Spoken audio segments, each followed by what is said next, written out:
At the 2006 H Production National Championship contest, Craig Chima in the number 8 got the jump at the start, wanting to stretch his lead from pole. But Tom Feller in the number 71 gave chase, but could not find a way past the leader in his red MG. On lap 4, the seemingly impossible happened as Chima spun, losing the lead to Feller. Chima, turning to faster laps than Feller, charged on and was able to get to the lead pack, only to spin again. Feller hung on to the lead for the rest of the race, took the checkers for a back-to-back-to-back national championship in H Production.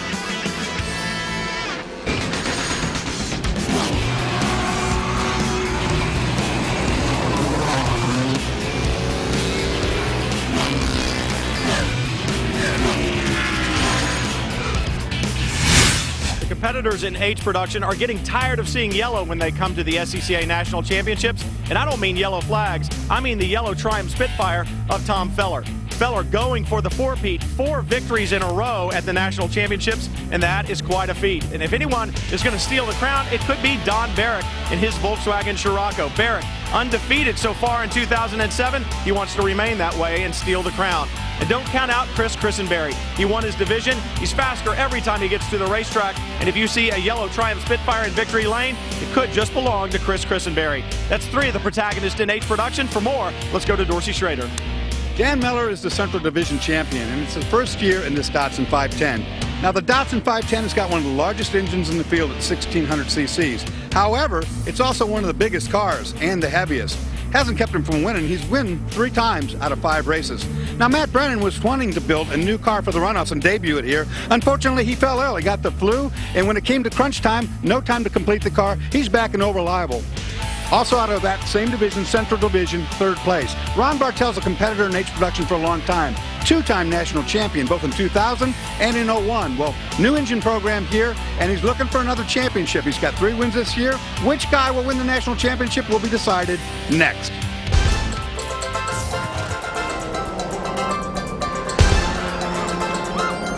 As a competitor in H Production, you want one thing when you come to the National Championship Runoffs: gold. 2 of today's combatants have tasted victory before. The remainder of the field wants precious metal. Welcome to Heartland Park, Topeka for the 44th running of the SCCA National Championships. Hello everyone, I'm Brian Till along with Dorsey Schrader, Chris Neville, and Mike Johnson. And Dorsey, this is the 2nd year that the Runoffs have been here at Heartland Park. But the competitors, well, they're going to face a very different layout this year. The track has been changed. It has been improved in some people's mind. Take us around. Well, they've really changed the racetrack. 2.5 miles around now, 14 corners.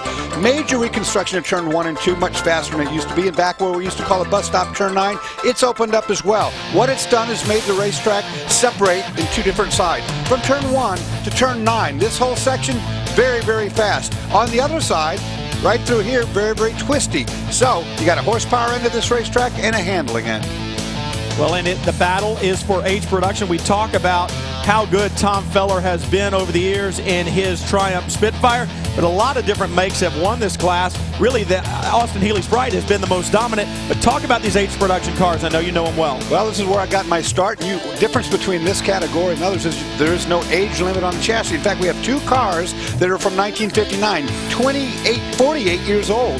The newest car is a 1980 Volkswagen. Well, there'll be plenty of stories today, and we'll start right down in pit lane with Chris Neville. Brian, we always know that performance is so important in racing, but you've also got to have a little bit of luck on your side. And this summer, when Lauren Moore and his wife were traveling to the racetrack in their motorhome, a turkey flew through the windshield of the motorhome and took out the coffee maker in the kitchen area. Now, they're hoping that that was the worst luck they've had this year, and maybe today they'll have a little lady luck on their side. Mike?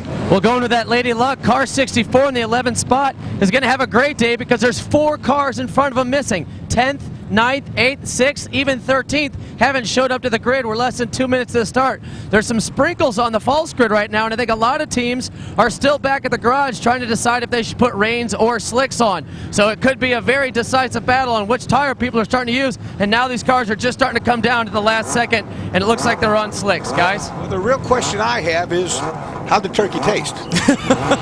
We know you definitely would have cooked it. Tom Feller's going to try to cook the competition when we come back to the 44th running of the SCCA National Championships for H Production. It's up next right here on Speed.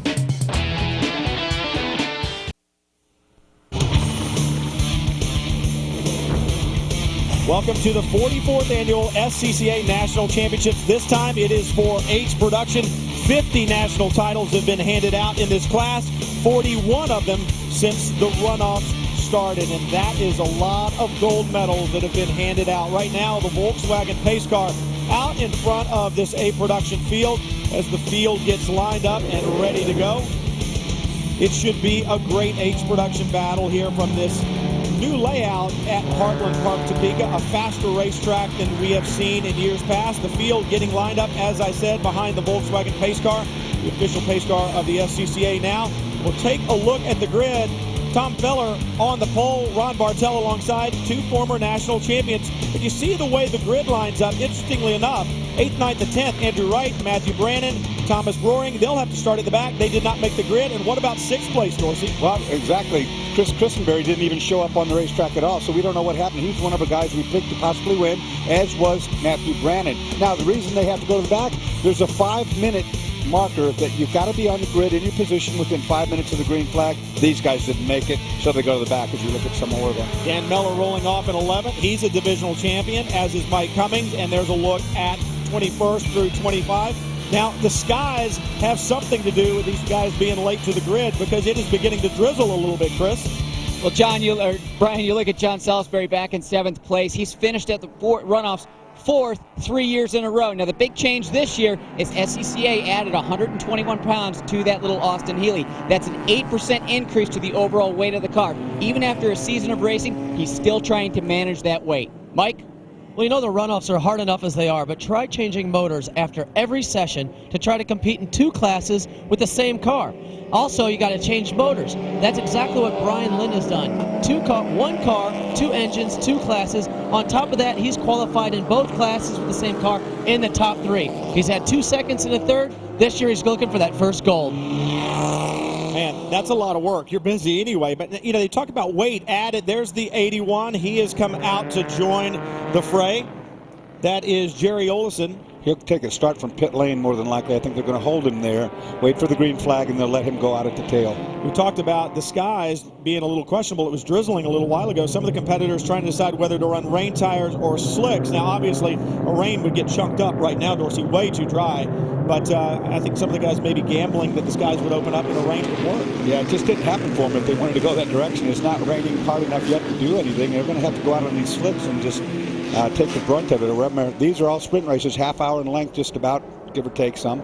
Tom Feller in his Triumph Spitfire trying to do what no one has ever done before, win 4 H Production national titles. The green flag waves, and we are racing in H Production. Look at Don Barrick on the right in the sedan, the Volkswagen Scirocco. Huge jump. He'll take the lead. And Brian Lynn in the black MG up the inside there. He's having a notion as well. Oh, look at Feller back down the inside, though, and braking for 1. He gets it, and look at Bartel. What a job by Bartel sweeping around the outside of Barrick. In his white MG, he gets back to 2nd place. And then you see the little black MG Brian Lynn getting by as well. There's the 81. Yeah, he started out of pit lane. That shows you the nature of turn 1 and 2, how fast they are now compared to they were last year. Barrett got a great start, jumped to the lead, but then fell back to 4th. And you see some raindrops right there on the lens of our camera. So sky's beginning to open up a little bit, and look at Lynn all over the back of Bartel now. These cars, some of them so old, like I said, some cars are 48 years old. They're running into getting parts problems. When they crash a car, they blow an engine. Well, you just can't go out and get those parts anymore. So they're allowing what's called a limited production engine, or limited change in the engine. Ron Bartel right there is running a bigger engine. He's running a larger size, but with less modification. Here's the restart, or the start at the beginning. You see Barrick with that great start, but on the brakes, he just gets snookered. And not only does Tom Feller get by, but you saw Ron Bartel sweep by in that white, red, and blue MG, and he jumped up to 2nd, but Brian Lynn has gotten the best of him. The small engines in these cars were 948 cc's. The one that Bartel's running is 1275. Now, well, how can that be legal, or how can you do that? Well, he's not allowed to make the modifications internally to the engine that the smaller 948 engines have been allowed to make. Look a little bit further back, you saw Barrick sweep past there. Lauren Moore right behind him, and then the rest of the field beginning to stream through. This is a great class. When I first started going to SCCA racing, the classes that I paid attention to were the production classes, and F production, G production, E production. They were always the cool cars, and why wouldn't they be? Look at the sprites here. You see the number 34, John Salisbury, leading the pack there. Salisbury coming through, Joel McGinley right behind him, Chris Larson right behind him. Salisbury's got one of the newer Bug-Eye sprites. It's only a 62. Newer. 28 times this class has been won by an Austin Healey sprite. Salisbury now 7. Look, up the inside into turn 3. The 37, McGinley, trying to get it done. Salisbury holding on to the outside. The next corner is a right-hander. He'll have position there. Does he maintain? Yes, indeed he does. You look at that Fiat X19 right behind him. That's Brandon, who had to start at the back. So watch this car, the 22, really coming up. He had to start at the back because he didn't make that 5-minute cut. That's pretty impressive. Already up to 9th, so he's gotten a good run. McGinley, the next target for the 22 of Brandon, and Brandon sweeps to the inside. Looks like he's going to get it done side by side. Great racing, and you don't want to bend a lot of parts on these cars. The bodies are hard to fix and come by as well, aren't they, Dorsey? Look at this, great battle. Yeah, these cars, it gets hard to find pieces for them, so that's a dilemma that they're addressing right now with this new limited preparation engine. I think it's impressive that we have had 50 different national champions in this class. As I said, 41 decided at the runoffs. The rest decided before we went to a runoffs configuration, but it just shows the strength of this class. And I think really the strength of road racing, this is really kind of where road racing was built, on these little roadsters. Look at Brandon looking up the inside now of the 34. John Salisbury trying to get it done in what we call the autocross section. This is the tighter section of the racetrack underneath the bridge. Coming through the last corner, turn 14 through here. Brandon has it done. Both drivers gave each other enough room right there to do that. It's very tight back in there. Oh, look at the battle for the lead. Tom Feller in the number 71, the yellow Spitfire, really getting a lot of pressure now from Brian Lynn. And again, Brian Lynn, the guy that's running in both classes, changing the engines between sessions. Good run up the inside. Great battle here. Brian Lynn on the inside, side by side as they get up to this next right-hand corner. Feller on the inside takes it. Lynn has to drop back by. This is a good braking zone here, though, Doris. Gets down the inside, not quite enough. These guys really having a good run at it. Each driver, again, giving enough room to make these passes and repasses happen. Feller holding on. He's got Lynn back behind him. What's going on in pit lane, Chris? Well, Brian, I just checked in with Tom Feller's crew, and they said, we're not doing anything different this year, trying to go for that 4 in a row. He's not really a superstitious guy, so we're not killing any chickens down here or anything. The only thing he does do is he likes to wear red gloves, and that's because it contrasts the yellow paint job on that car. So when he's going around traffic trying to get by people, he can get his hands out there and really start doing some pointing, and hopefully they can see those red gloves. Oh, I thought you just meant he wanted to be fashionable. Brian Lynn having a good run as well, Mike. Or not. So, said, right now, Brian Lynn, he's doing a great job because he had to miss 2 sessions missing that qualifying, changing that engine back and forth. Now, you say that the other driver isn't hungry. He is very hungry because he hasn't won before. He's not looking for a 4th in a row. He's looking for his very first. So he's going to put it all on the line today, because if he doesn't get it done today, he still has another day with the other engine. He'd like to win 2 national championships, but let's not get greedy. We'll take 1 in H production right now. Brian Lynn pounding the 3-time champion Tom Feller for the H production national title here at the SCCA Runoffs. Feller continues to lead, but for how long?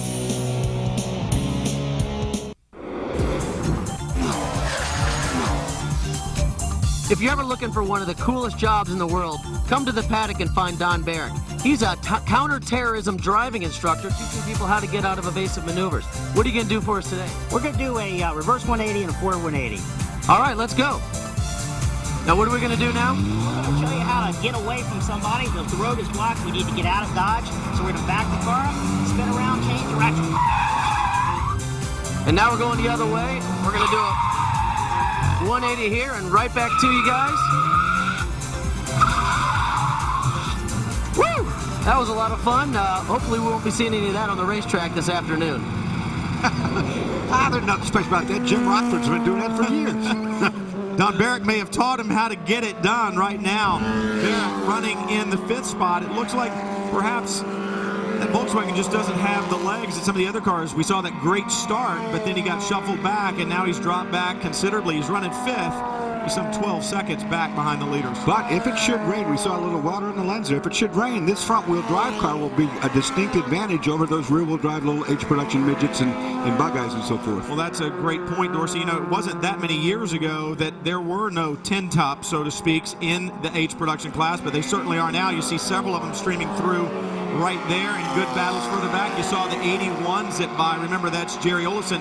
He's up to 18th, so from that start from pit lane, that's a pretty good run, and this is a good battle right now between the 82 of Andrew Aldred. Greg Tanaik there in the Nissan, the Datsun. That's not a Nissan, that's a Datsun 510. Don't call that one a Nissan. See Greg Tanaik there, and look at this battle. The lead has just changed, and not by much. Brian Lynn had the lead, still does by half a car length. Now Tom Feller has the lead. Well, these guys putting on a driving clinic right now. They're giving each other enough room to go side by side through these very high-speed corners. The lead just changed 3 times in one corner. Lynn all over the back of Feller, and I think if Brian Lynn can just continue to push, it looks like Tom Feller may have to wear out his equipment to stay in the lead. Look at Lynn now up the inside. Good run off the corner, and momentum is so important for these little cars, isn't it? And they're going to catch traffic. Yeah, momentum's everything, and both drivers doing a good job. But when you're running side by side like that, it's not the quickest way around. Uh-oh. Oh, good move by Feller there to get past the number 44. That was Dwight Aldred. Talk about 10 tops. That's Volkswagen used to have one. It doesn't anymore. Lynn, oh, sweeping around the outside of traffic. This is good stuff. Feller maintaining the lead. And the lead he has right now is no indication of how tight the battle has been throughout this last lap. But Brian Lynn really putting the pressure on. I think he's got the faster car, Dorsey. I think he does right now, too. This is this twisty end that I was talking about, turn 13, 14. Now on the long front straightaway. But it's amazing to me that these guys, obviously they have a lot of respect for one another, because when you do that side-by-side stuff that they've been doing, you got to have total trust in the guy you're driving against. Well, these two have pulled out quite a lead over third place, Mike. Hey, I'm with Jim Lynn. Your son's doing a great job out there, but this track doesn't seem to lay out for passing very much. It looks like he obviously has a faster car right now, but just can't get all the way around. He will keep on trying, and he will find his way around because he's just an awesome driver. But it's great having that fatherly support, just saying right now, my son's going to do it. I don't care what else happens. He's going to make it. He's going to get it done.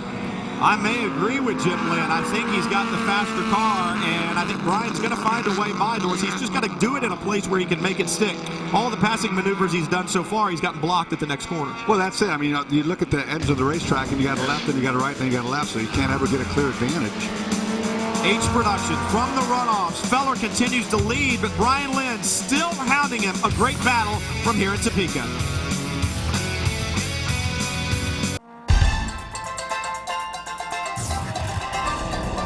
Production National Championships from the SCCA Runoffs, Heartland Park, Topeka. It is a barn burner today. Nice and cool. Raindrops in the air, but that has not wet the competition at all, and the competition is definitely hot. Tom Feller looking for the four-peat in H production. Can he get it done? Can he do what no one has done before? Well, now there is the black MG out in front of the yellow Spitfire. Brian Lynn has managed to take the lead. Feller back to second. We'll show you how it's done. I think Brian Lynn must have been listening to us. Oh, right there you see a little bobble by Tom Feller. He got sideways coming up that corner. And that's all it took. The 31 up the inside, and we'll take the position. But this race is far from over, because I sure think Feller, well, I told you. I told you that was going to happen. That did not take long at all, Dorsey. And we said it's about momentum. You saw the one small mistake that Feller made, and Lynn was able to get by. Now watch this. This is inside turn one, very fast corner. And I saw that coming. I saw Tom Feller setting a draft up down the front straightaway, and I knew kind of that he was going to pull that maneuver. Now look at this, side by side again. You talk about the battle here. It doesn't get any better. They keep changing positions back and forth. This is lap 6. Nothing matters until lap 18. If they can keep this up for the next 12 laps, I guarantee you that this will be the drive of the weekend. Look at this. This is spectacular stuff. You cannot, even two good friends, it's hard to do what they're doing right now. If you were putting on a demonstration, it's hard to do what they're doing without getting in trouble. Because seen you put on demonstrations before, and I've seen you tear up cars while doing so. Speaking of tearing up cars, there's a car stalled off to the side there. It'll be interesting to see if they can get that moved or if they deem it necessary to go full course caution. I think that should be a car easy enough to move. It's got a yellow in that corner for it right now, but we'll see what happens. In the meantime, this war goes on between these two guys, and I'm quite impressed. I can't say enough how hard it is to do what they're doing. Now, you've spent a lot of time in these cars. Granted, it was a very long time ago. We'll see. I'm going to see if you can remember how well do these cars draft. I mean, oh, the big slip right there. If Feller got sideways, he's going to get past. Yeah, absolutely. That was a mistake again. You make a mistake, you get past. But we're talking about the draft here. Look at Feller pull back in behind him. Do they punch a pretty good hole in the air? Is it pretty dirty air? It's a good hole in the air, but more than that, these just don't have very big engines. The little 948cc engine doesn't put out much power. So any help you can get is big help. I've seen that before. Yeah. There it is. Now that is impressive. Feller makes the mistake onto the front straightaway. Lynn drives past him, and then Feller back past him in turn one. And that's all drafting, like you just said. I mean, he tucked up behind him. He knew that he would get the better pull at the end of the straightaway, move to the inside. Now traffic might be an issue. See what's going on with traffic and who negotiates that better right now. That's Dan Miller and Matthew Brannon, the two guys I talked about at the beginning, and they're going back and forth for 6th place right now. More side-by-side action. Remember, Brannon in the Fiat had to start at the back of the pack. He started for not making the 5-minute rule at the grid. So this is a great drive. Great drive. Sweeps around the outside and just disappears. Brannon really fast through the 1-2 complex. He made that look easy. That's where they go across the drag strip. And you see, it's about the only place around here that's a little bit on the rough side. You see the cars bottoming around. But Brandon's little Fiat X19 doing a good job right now. Well, a mid-engine car there. The Fiat should be good now. Not that anything would have changed up front. It's either going to be a yellow car or a black car, and for right now, it's yellow, but in another corner, it could very well be black. I don't know if the yellow car is going to get yellow on the black or if the black car is going to get black on the yellow, but I think something's going to happen. They keep running this close.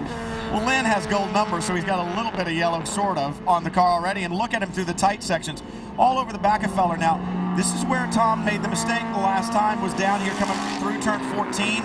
Onto the front straightaway. Lynn sets up wide. This is turn 14, the left-hander. Yeah, Brian Lynn set up right there to get a good run on the straightaway, get a bigger arc through the corner. Now we know that number 71, the Spitfire, drafts well. Let's find out how well Brian Lynn's MG drafts, because remember, Feller made the mistake, dropped to second, but was able to draft back by the time they got to 1. Not going to draft by if you keep poking your nose out. Brian Lynn working to change the lead once again. A fantastic battle from the SCCA National Championships in the H production class. We'll bring you all the action when we come back. H production National Championship. It started at the drop of the green with a great start for Don Barrick in his Volkswagen on the right side of your screen. Sweeps from his qualifying position to the lead as they head to turn 1. Pole sitter Tom Feller says, no, I'm not having any of that. Around, and so does Ron Bartel, who started outside the front row. They take those positions back. Then a pass for second. Brian Lynn in his black MG gets past Ron Bartel and sets sight for Tom Feller in the lead. And there's a little bobble right there that we talked about before, that coming on the front straightaway. Here's your pass. Sets him up going down now. Watch what happens here, because Tom Feller in the little yellow Spitfire gets back up in the draft and says, thank you very much for giving me that little boost. I'll come back around now. Just one of many lead changes, and there you go. There's another one, and guess what? Oh, no, I thought there was going to be another one right there. I don't know if anybody's been able to count the number of times the leads have changed. I can tell you on single laps, it's probably been as many as 4 or 5, maybe even 6 times these guys have switched positions back and forth. And I think the thing that's important, Dorsey, as you've said, they're doing a good job. They're racing clean because they know there's a strategy going on in their head as to where do I need to be when I start the last lap. Chris? Well, Tom Feller's dad is on the radio with him. He's the crew chief here. And Chuck, as you look at these cars, not only are we looking at a Triumph and an MG running up front, but by the rule books, one's a limited prep, one's a full prep. What does that exactly mean? Well, it's a real testimony to the effort that all the racers put in. They elect or select committee members who represent them, and what they try and do is get the cars equal. In terms of the limited prep, you're allowed to do much fewer modifications to the chassis and the engine, lower compression, those kinds of things. A full prep, like the Black Midget here in this case, he's allowed to make many more changes to the engine and the suspension. and because of that, it's a smaller displacement for a similar weight vehicle. Well, obviously we got a lot of different makes out here, a lot of different level of preparation, but the racing is very tight. I think the great thing about that limited prep, Dorsey, is that if you're not twisting the engine as high, you're not wearing out the parts. And yeah, parts are hard to come by, but the more you wear them out, the more you buy, the more expensive it is. And more than anything, it's a real cost savings, man. Yeah, Rob Bartella's told me that he thinks he could go 2 or maybe full 3 seasons on the bottom end of the engine. They got a freshened cylinder head up, but you know, you blow up one of these 948 full prep engines, A, it's a lot of money, but B, where do you go to go find the pieces? A new block, a new head. They haven't made these. All the junkyards have been picked through already. Yeah. Look at Feller back in the tight stuff. Oh, there was a little kiss. That was the first contact those two have made that I know of all of this whole. As close as this has been, that's amazing. And those cars are pretty well spotless. I mean, they take such great care of them. Look at this. This was a lap ago when Lynn got the lead. Just kind of drafted by him. Yeah, just went on by. And I think both these drivers are pretty calm under the helmet right now. Now we're back live. You see the draft coming, and it's going to be Feller trying to make a run in the Spitfire.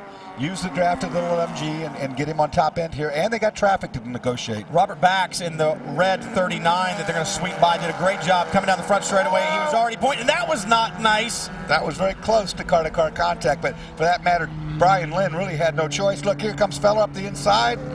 That's all it took, that little bobble there with the Volkswagen. Stay cool, calm, and collected. Dorsey, let him go. Oh, they're racing a little harder. The deeper it gets in, Dorsey a little more willing to take risks. Lynn stuck down on the inside. Turn 5, the right-hander. He'll have the line. Of course, when you run that close to somebody, if you should get loose, you're going to make contact, and it's going to probably spin both cars when it happens. That was Dwight Aldred that they had a hard time getting by. We had seen a car go past him earlier. I think he just got caught up. He was busy enough trying to get through 1 and 2 and just didn't see the leaders. The 39 of Robert Bax did a great job of letting him by as they got down there, and this battle continues. Looks like Brian Lynn's car, the black MG now, starting to lose front grip. I saw a lot of understeer in that last corner, and what I mean by that, take a look at the front tires. They're turned too far for the corner, and here again, traffic could play into this.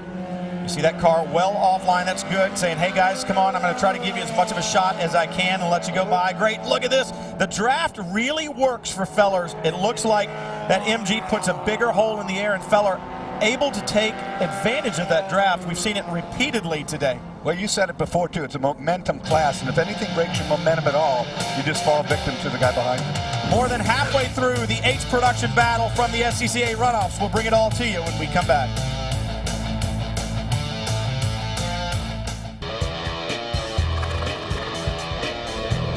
H Production National Championship from Heartland Park, Topeka, Kansas, and it is a great one. Tom Feller trying to do what no one has ever done. 4 wins in a row. Brian Lynn in the black 31 having nothing to do with it. He's saying, I want to drink the champagne. I want the gold medal. And these two drivers fighting it out, tooth and nail. Over 11 laps, and we've got 7 to go, Dorsey. I hope they can keep it clean for 7 laps, because this will go down in the record book as one of the best hard-fought battles and cleanest side-by-side battles I've seen in many years. Hats off to both of these drivers. As you said, they've done a tremendous job, and I think there's a lot of thinking and strategizing going on in the cockpits right now. They're trying to analyze each other. They know where they're strong. They know where they're weak, and they're trying to decide, where do I need to be on the last lap? I know where I need to be at the checkered flag, but where do I need to be as I start the last lap to ensure that I can take the victory? That's the cat and mouse game you're watching right now. That's exactly what they're doing, is they're trying to size each other up and figure it out, because it's going to come down to that last lap. Somebody's going to have to make that move. Here's the battle for 8th. John Salisbury in the 34, Joel McGinley in the 37. Pair of old Bug-Eye Sprites again. You know, those are the oldest cars in the field. Some of them. They're just cool cars. They're great to look at. You see 34 of Salisbury has been able to get past McGinley there in his silver one, and Don Barrick now beginning to come under pressure. Brannon all over the back. It's a good run again from the back of the pack. Didn't make the 5-minute cutoff for the grid. Starts the back, so Matt Brannon now working the inside with the Fiat. He had gotten past Don Barrick on the last lap, but since they've come past the timing line, Barrick has been able to work his way back by. Brian Lynn has also been able to work his way back by and is now in the lead again. Now watch the draft here with Tom Feller. Car right in front of him, smoking pretty badly, could be a problem for him. Watch the draft. This is where Feller has done it repeatedly, but there's the car with the problem, and he does it yet again. But guess what, Dorsey? That's too late. That's well after the line. So if Feller's going to get the move done, he knows he can't be behind the 31 as they come through turn 14. He can draft back by on the last lap. That's Aaron Johnson, the car that's smoking so badly out there, another one of the Spitfires. He's clearing out of the way. I don't know if that's fender rub or tire rub. Looks like it's just coming on that right side, though. Let me ask you this. Is Brian Lynn thinking far enough ahead, saying, this is where I want to be at the last lap? Well, trying to decide where can I get the draft and get back by, because if I'm in the lead out of 14, I've got it. If I'm not, I don't. You know, right now what they've been doing is that when somebody gets a bobble or if there's some kind of mistake, they just go ahead and make the pass. But at some point, if you think you're better from behind, you got to sit back there and wait for that last lap to come. And you got to make it happen. As close as they're running, it's either a mistake on somebody else's part or you may well have to force the issue. Right now, good battle going on here. The number 27, the 32, and the 81 having their own little fight down the front straightaway here. Battles everywhere, and look at this. Feller back in front. It was Lynn the last time at the line. Feller had gotten by, but then Lynn was all over him through the inside part. So this is awesome stuff, Chris. Brian, just checked back in with Chuck Feller, and he said, you know, these two have been racing like this for a number of years. I said, oh, is there potential for some contact as close as this thing's getting? And he said, no, these guys have never touched each other, so they're just very respectful of each other, know what each other's going to do on the racetrack, but this thing is going to come down to that last lap. And Chris, that's exactly what I said before. I can just sit here and watch these two guys drive and understand without any question that they have 100% faith in one another's abilities, and they have 100% respect for one another, because they could have any time out now turned one another around. And look at Lynn trying to use the draft as Feller has. Not going to work there. I think the Spitfire drafts better off of the MG than the MG off of the Spitfire. Feller out of Atlanta, Georgia. Brian Lynn out of Hermosa Beach, California. So they may have been racing together for years, but they only do it once or twice. Oh, look at Lynn. He has to check up there, and I think he got loose. That's his second bobble in two corners, so maybe the tire's starting to go off on Brian Lynn's car. I've seen the MG Midget now just get loose twice in a row. Coming down to the final laps of H Production, the battle from Heartland Park, Topeka for the national championship. Tom Feller continues to lead over Brian Lynn.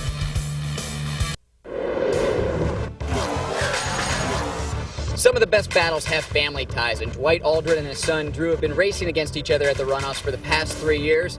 And Dwight, your son's beaten you 2 out of those 3 years. This might be your last year. Are you going to try and even that score? Yes, my first runoff was 1983 at Atlanta, and I've been in quite a few of them. I'm a gamer, and we'll settle it at 1 o'clock tomorrow. Drew, if this is your dad's last year, you going to be a little bit easier on him? Not a chance. He's going to have to go out there and earn it, and I can get my truck up pretty wide. So we'll see what happens. Well, Andrew's got 5 spots on him right now. Andrew's running 16th, Dwight back in 21st. So right now the son has the advantage over the father. But hey, you got to race to the checkered flag. Anything could change before then. That's for sure. It's fun to see a father-son. Look at this. Nothing different up here, side by side. About 3 inches apart. Might make it 2. Look at that. The 31. A little bit of an issue onto the front straightaway. Getting reports that he dropped a wheel. He's holding the right side. This is where Feller has been able to get around him. Nothing doing what Brian Lynn is determined. If I stay on the right side, he can't get around me. Well, you got to be defensive now because we've got 4 laps to go, and they're trying to work out the scenario of, okay, what's it going to take? Look at I don't know if they touched there, but it was pretty close to it. Like I said, if either of these guys loses control for a minute, it's going to take them both out.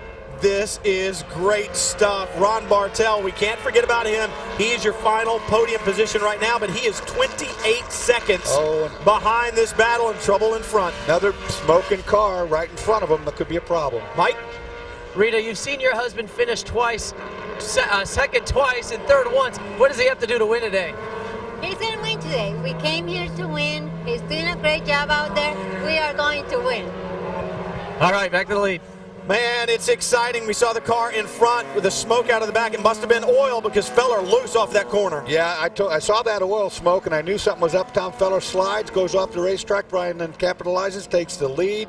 But we still have 3 more laps to go when they cross the line, and both cars getting loose. And big slide by Feller there. You know, you got to wonder, have you used up all the tires? You're watching them here. Both cars been running so hard the entire time. And even though it's cool outside, if these guys are on a medium compound, easy to overheat the tires, and certainly in 18 laps, they're going to wear down and use everything they've got. And here's Feller using everything he got. He drops a wheel. Now, these are very short wheelbase cars, and what that means is that when they get loose, to catch them is hard to do. They really spin out very quickly. Lynn really wide off that corner. I saw the understeer that you were talking about earlier, Dorsey. The front tires really turned a lot. That car pushing to the outside. So Lynn, not the best handling car that he's had all race. 15 laps in the book. 3 laps to go. Brian Lynn's wife looking on, saying, come on, baby, we got to get one better than second. And look at this. Oh, Tom Feller tries to do what he's done before, not working. Now, Brian Lynn figured that out, didn't he? He's protecting that inside every time now. Brian Lynn with some breathing room. If you call 2 car lengths breathing room, the most he's had all race. We'll be back.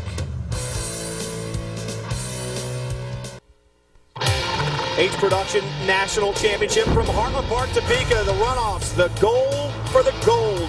Right now, Brian Lynn has the gold in sight. He wants that precious medal. He's finished on the podium before. He wants the victory. But what about Tom Feller? 3 wins in a row, and he wants to do something no one has done. Take 4 wins in a row in H Production. And Dorsey, I don't know who to bet on. I don't either, but right now, if I'm Brian Lynn, I'm thinking about one thing. I'm thinking I got 3 laps that I have to drive absolutely perfectly. No bobbles, no slides, no nothing. Do them right. Well, you see the gap that he's pulled just as we went to break. I said he had a comfortable lead, as comfortable as it has been, a couple of car lengths. But that is the biggest gap we have seen. We'll see if Feller can close it back up. The draft being so important for these cars, and they get to the autocross section, the tighter areas, and it looks like Tom Feller has closed the gap right on the bumper and past the bumper. No. But I think Feller's better on that end of the course, on the handling end, if you will. And I think what happens is he needs that draft. And that's the difference between that limited preparation engine and a full-on race engine. There's a great battle we've seen all day long. The Sprites, John Salisbury in the 34, McGinley in the 37, side by side. The battle up front is great, but this battle for 7th, just as good and just as close. Oh, the spin. Unforced error, blocks up the brakes. Salisbury, it looked like perhaps maybe just missed a shift, locked up the rear brakes, but John Salisbury from 7th, and he's going to drop well back, Doris. Well, gives him some breathing room now. Anyway, he can take a breath. Oh, that one was a great battle, and they've been that way for the majority of the race, but unlike Brian Lynn and Tom Feller, it looks like John Salisbury makes a mistake there. Just gets down in the corner. It could have been a mismatched downshift like you said, or maybe just the tires going a little bit away. Watch, see the back end. That's why I'm talking about the short wheelbase. You see how that car just snapped? It happened right now. It snaps so fast, and it's hard to catch one of those when it gets out from under you. Looks like the rear's locked for just a second, whether it's a brake bias issue or not. It doesn't matter. Joel McGinley finally goes, I can take a breath. That's a good thing. Yep. He'll look in the rearview mirror and then run off the road. not saying it. Don't do it now. Ron Bartel still holding on to 3rd, but some 31 seconds behind the leader. And 2 seconds a lap slower than the lead, too, as well, so that he's not going to catch him, that's for sure. As Joel McGinley will pick up 7th position as he flashes by the line. Oh, and a problem for Brian Lynn. You just saw him at the bottom of the screen.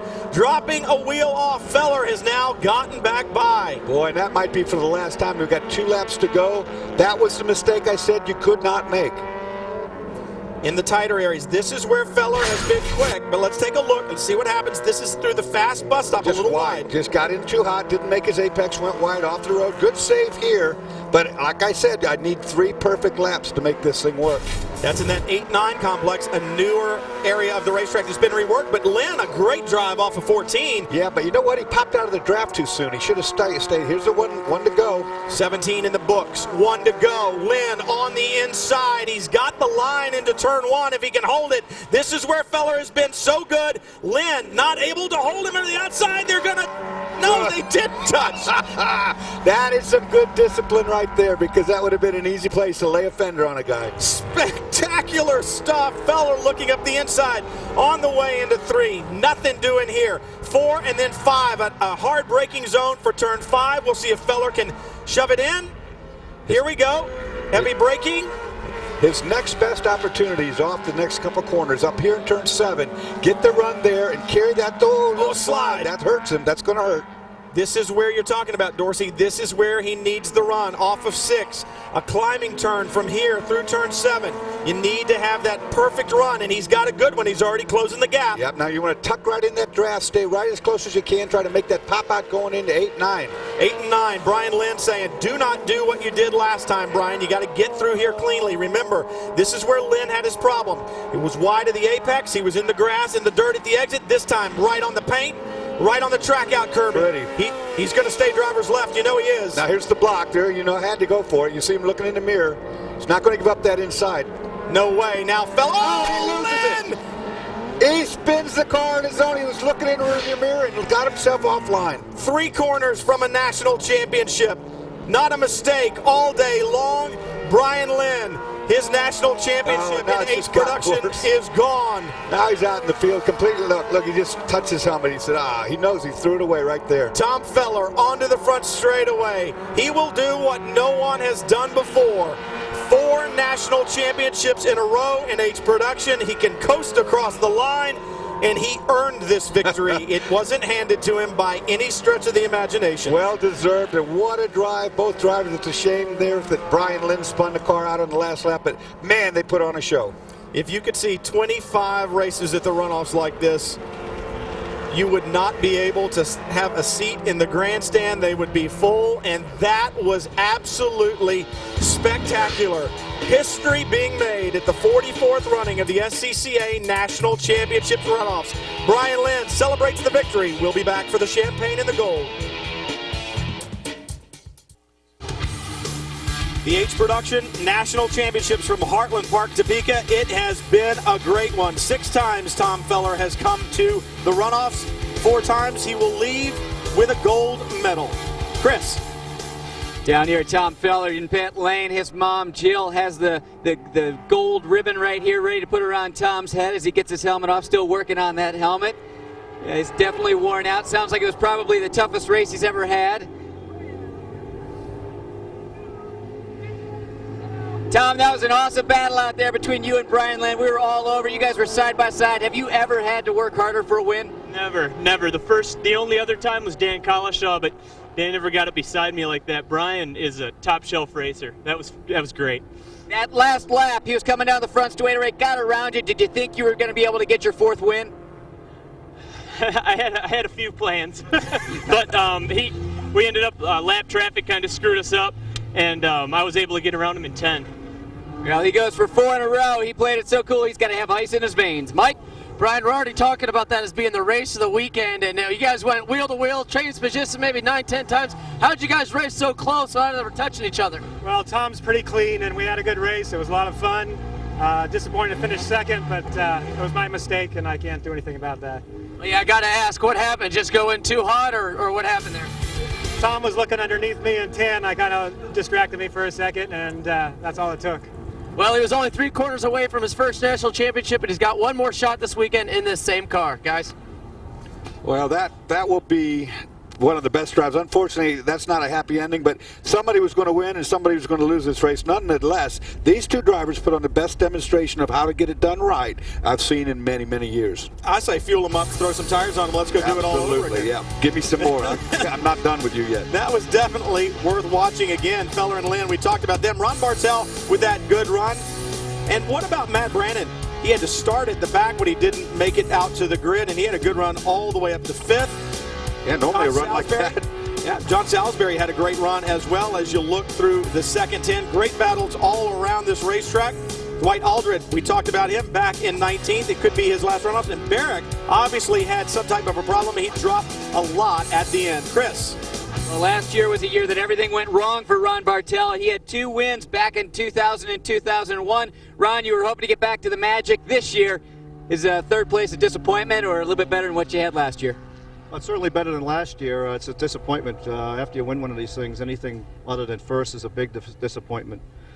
We thought we might have a better chance than in past years, but apparently I'm a little bit down on power compared to some of the guys, and I did my best. You know, that's all you can do. I mean, we worked real hard to get this car where it was. My wife didn't see me for the last 2 months getting it ready. Well, Ron fills out our podium. Mike?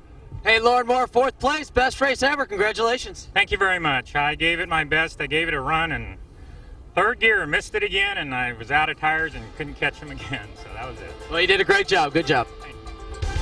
Well, it was awesome, Dorsey. We talked about it. I mean, I haven't seen anything better than that at the runoffs in the times that I've been covering it. No, and I've been doing this a long time, and you don't see guys drive that hard, that good, that clean very often. That's what the runoffs are all about. When you used to race these cars, as you watch them there again here through the rollout, I mean, just spectacular stuff all around the racetrack. It's such great cars. That's what happens to one of these motors. That was a piston. That was a piston out on the racetrack, but not from one of these two cars. The best stuff we've seen in a long, long time from here at the runoffs and H Production. And you saw history made. For Dorsey Schrader, Mike Johnson, Chris Neville, I'm Brian Till. Make sure you catch all the runoffs action right here, only on Speed.